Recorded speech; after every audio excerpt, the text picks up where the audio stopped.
वक्रतुंड महाकाय सूर्यकोटि समप्रभ।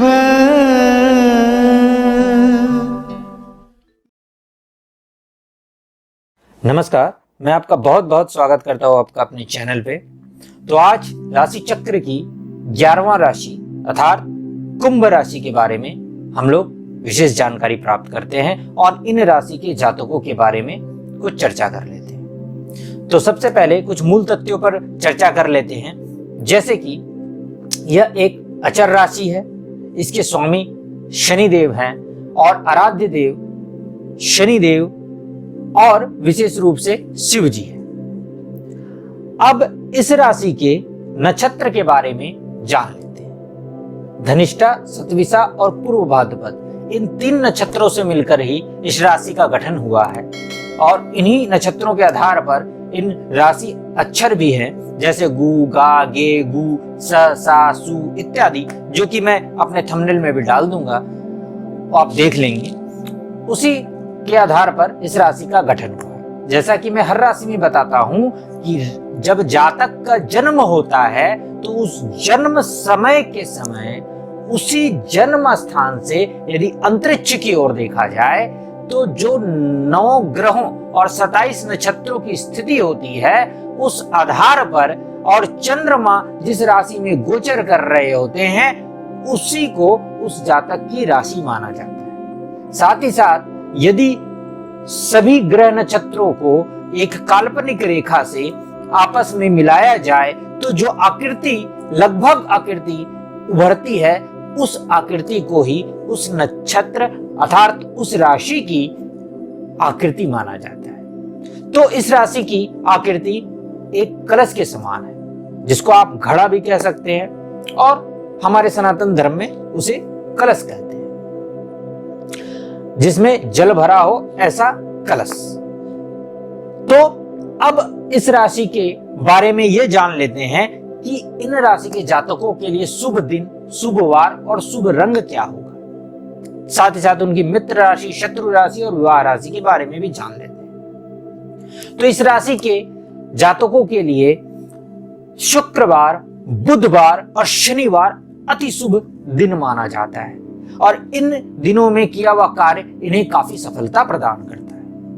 साथ ही साथ इनके लिए जो रंग होता है वो काला, स्लेटी, हल्का हरे रंग के जो कपड़े होते हैं, साथ ही साथ यदि चंद्र की स्थिति अच्छी हो तो सफेद रंग के कपड़े भी इन्हें काफी शुभ फल प्रदान करते हैं। इन कपड़ों को धारण कर कर किसी विशेष कार्य में जाने से इन्हें काफी सफलता प्रदान होती है। अब आते हैं आगे कि इनकी मित्र राशि और शत्रु राशि क्या है।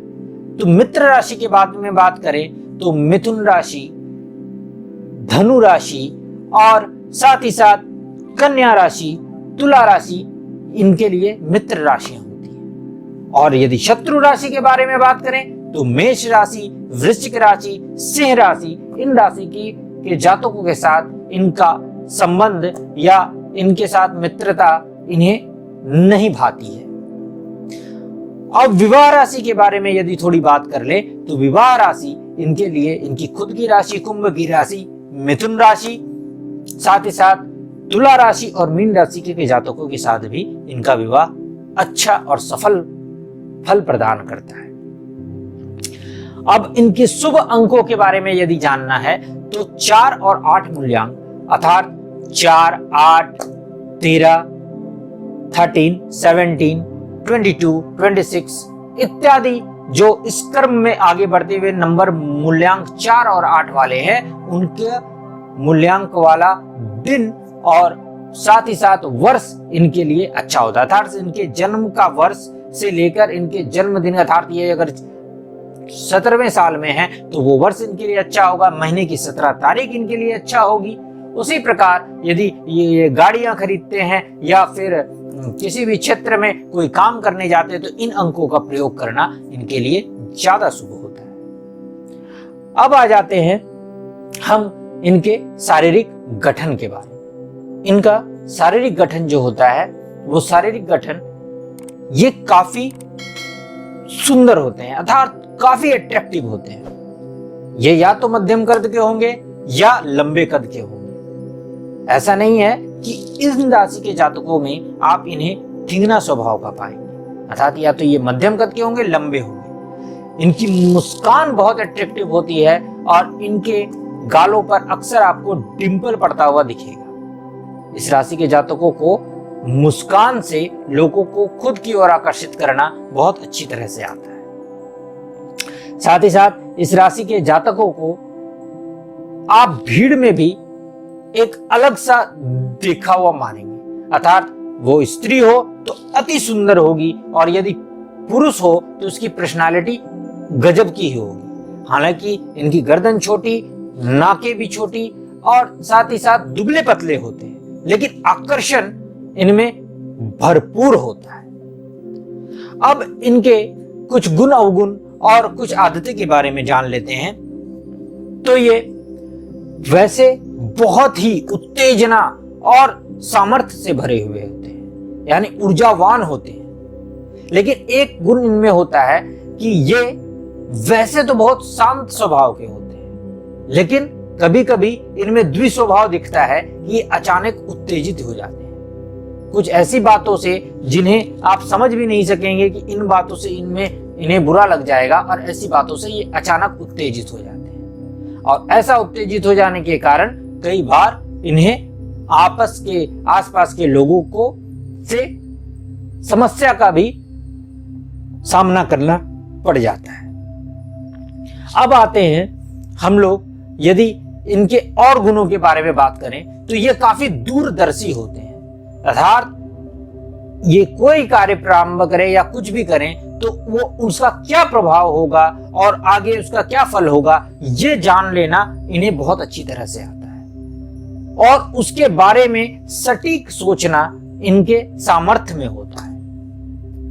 ये परोपकारी होते हैं, धार्मिक होते हैं, लोगों की मदद करने वाले होते हैं और ये मदद तो करते हैं लेकिन अपनी मदद के बदले में मदद की कामना नहीं रखते और ना ही किसी का एहसान लेना पसंद करते हैं। ये खुद में ही, अपने आप में ही खुद को सामर्थ्यवान मानते हैं और सामर्थ्यवान होते भी हैं।